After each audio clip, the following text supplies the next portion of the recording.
আমাদের এখন কিন্তু ফোকাস এরিয়া হচ্ছে সেমিকন্ডাক্টর, অর্থাৎ if you want to get out of this traumatic situation, if something goes wrong, ওই সময় কিন্তু আমার এইটার পথে জাম্প করতে হবে।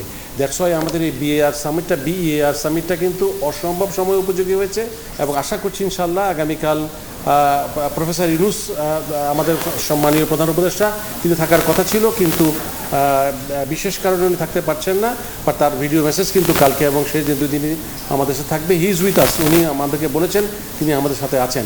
তো আমরা দৃঢ়ভাবে আশাবাদ ব্যক্ত করছি যে এই রকমের এনথুসিয়াজম দেখেছি পার্টিসিপেশনের মধ্যে। একটা সময় কিন্তু আমাদের ক্লোজ করে দিতে হয়েছে, রেজিস্ট্রেশন কিন্তু ক্লোজ করে দিতে হয়েছে, যে আর আমাদের সম্ভব না।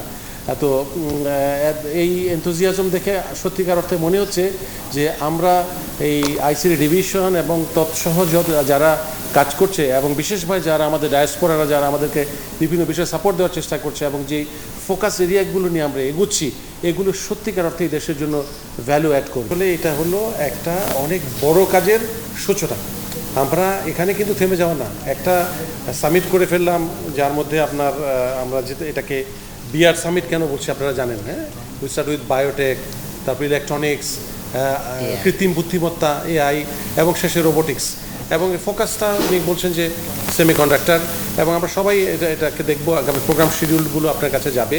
আমি শুধু একটা স্ট্যাটিস্টিক্স দিই আপনাদেরকে, শুনে অবাক হবেন যে আমাদের রেজিস্ট্রেশন ওপেন করার পর 2500 জন রেজিস্ট্রেশন করেছেন, বাট আমরা অ্যাকোমোডেট করতে পারবো কিন্তু 1500 প্রায়োরিটি বেসিসে।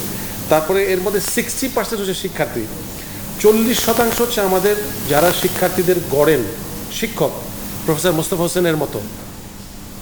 40% শিক্ষক এবং ইন্ডাস্ট্রিয়ালিস্ট। তাহলে আপনারা দেখেন গভর্নমেন্ট, একাডেমিয়া এবং ইন্ডাস্ট্রি কিন্তু এক লাইনে চলে আসছে এই সেমিকন্ডাক্টর এবং আদার ইস্যুতে। দেন আমাদের ইন্টারন্যাশনালি 30% লোক, এর মধ্যে কেউ কেউ আবার ভার্চুয়ালি অংশগ্রহণ করবে। একটা বিরাট গ্রুপ কিন্তু চলে এসছে বাংলাদেশে। এরপরে দেশের বিভিন্ন প্রায় সকল সেমিকন্ডাক্টর ইন্ডাস্ট্রি কিন্তু এখানে অংশগ্রহণ করছে। এখানে 300টির বেশি আমাদের কাছে পোস্টার এবং লাইভ ডেমো জমা পড়েছে। জাস্ট ইম্যাজিন, আমাদের সাধ্য সীমিত, কিন্তু কি পরিমাণ বোঝা আমাদের কাঁধে চেপেছে।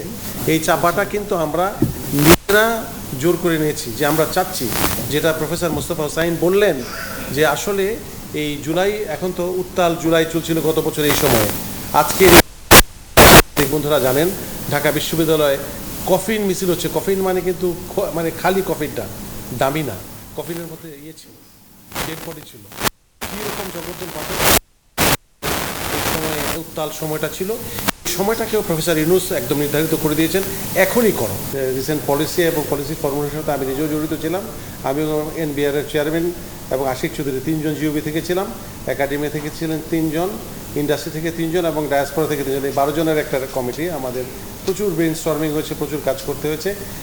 এটাকে আমরা তারপরেও ফুললি ফাংশনাল বলবো না, কারণ এখানে আমরা কিছু অপশনস রেখেছি এই জায়গাগুলোতে অ্যামেন্ডমেন্ট করার জন্য। গার্মেন্টস এবং আইটি এনাবল ইন্ডাস্ট্রিজের ক্ষেত্রে এরকম আপনাদের ক্যাশ ইনসেন্টিভের ব্যবস্থাপনা আছে, আমরা সেই একইভাবে একটা প্রপোজ করেছি যে 5 to 10% ক্যাশ ইনসেন্টিভ, এবং again depending on the size of the organisation.